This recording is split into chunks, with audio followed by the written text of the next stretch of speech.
I am the Program Director of the Sikh Coalition. I'd like to wholeheartedly thank the Committee on Civil Rights for the opportunity to appear before you today, and I'm also thankful for Chair Rose's leadership of this committee and Councilmember Weburn's introduction of this very important bill. I am the co-founder and director of programs of the Sikh Coalition. We're the nation's largest Sikh civil rights organization based here in New York City. Since our founding on the night of 9/11, we have been working to ensure that all New Yorkers and people living in the United States enjoy their full rights and liberties. As a community-based civil rights organization, we deeply appreciate the work of the New York City Commission on Human Rights, and we have a stake in ensuring that the Commission is fully empowered to protect workplace religious freedom, not only for Sikh Americans, but for all people of faith in New York City. As you may be aware, members of the Sikh community suffer high levels of employment discrimination because of their Sikh identity.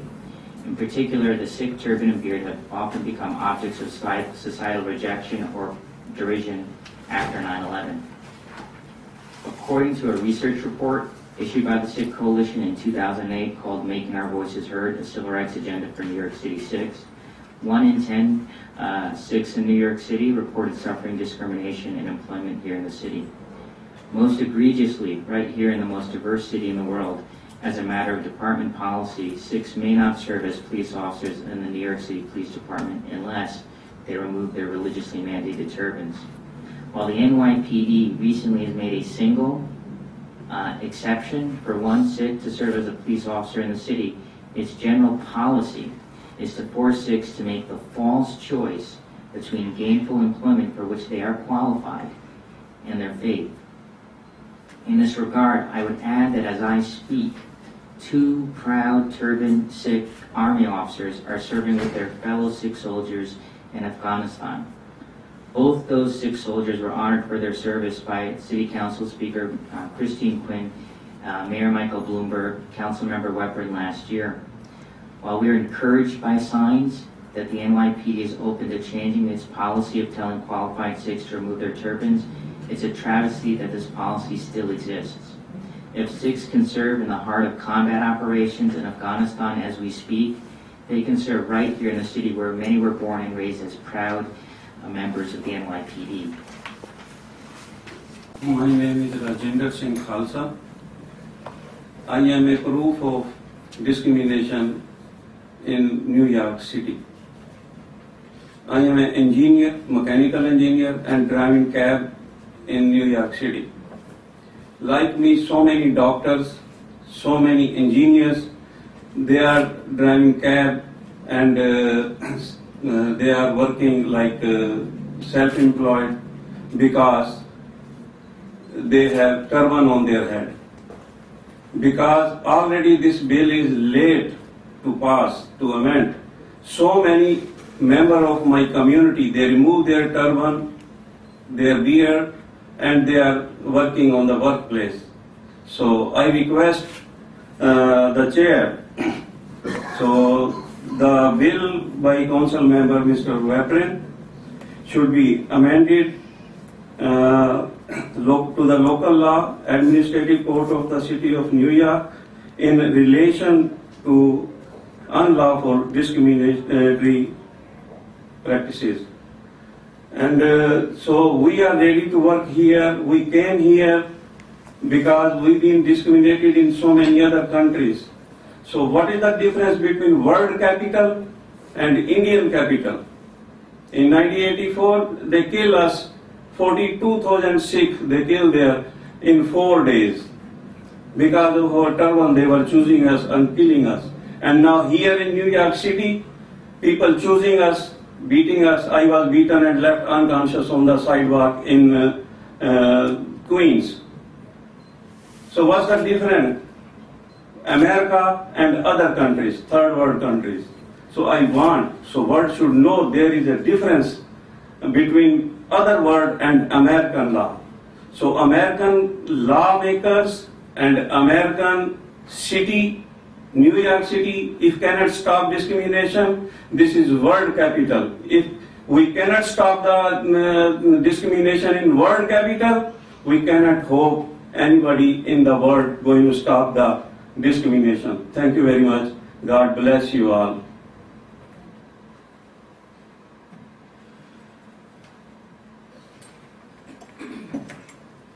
Good morning. My name is Kevin Harrington. I am a Sikh of American birth. I am a transit worker for 30 years. I'm a train operator for over 26 years, and I'm also the Vice President of the Transport Workers Union, Local 100 for train operators, conductors, and tower people. What brings me here today is I'd like, first of all, like to thank you, as my colleagues have, for passing this bill, which if it was in place, I would not have suffered religious discrimination and hardship for a very long period of time, where even the Chief Executive Officer of the New York City Transit Authority, Larry Reuter, threatened to fire me for refusing to give up my religion instead of obeying his orders that would make me violate my religion.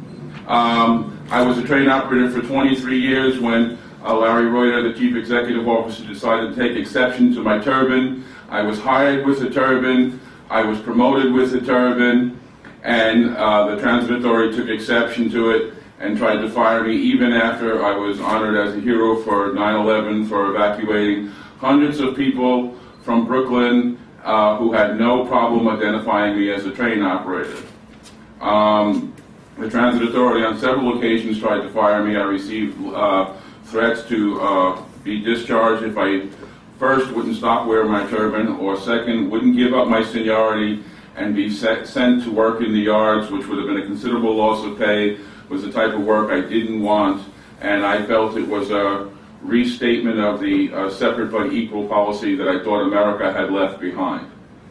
Okay, so I'd like to thank you for trying to pass this bill. It'll make a big difference in the Sikh community. The Transit Authority has sort of sent the word out to the Sikh community that don't apply at the Transit Authority. There are many people of South Asian origin working for the Transit Authority, but not many Sikhs, because they feel that the Transit Authority will not hire them, will not accommodate them, and will discriminate against them when they work there. Thank you.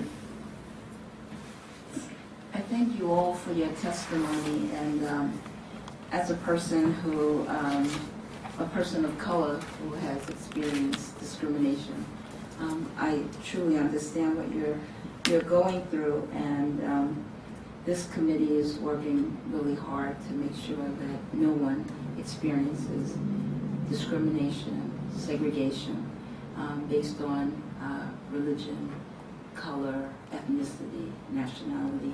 So I appreciate your testimony. I have just a few questions. Mr. Thank you. You made my point. Councilmember Wepler? Thank you, Chair Rose.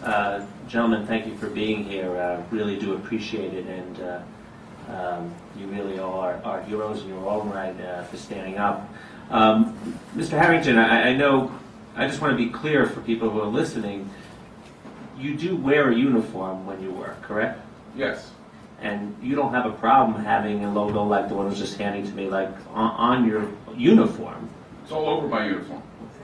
And so it's just the fact that you have the turban, but you're still wearing the rest of your uniform. Anyone who was to see you would see you wearing a uniform that has the MTA logo on it.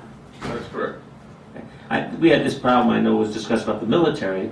The gentlemen who are serving in the military with their turban and their beards wear a uniform, wear the Army uniform, and it would be obvious to anyone who saw them that they were members of the military.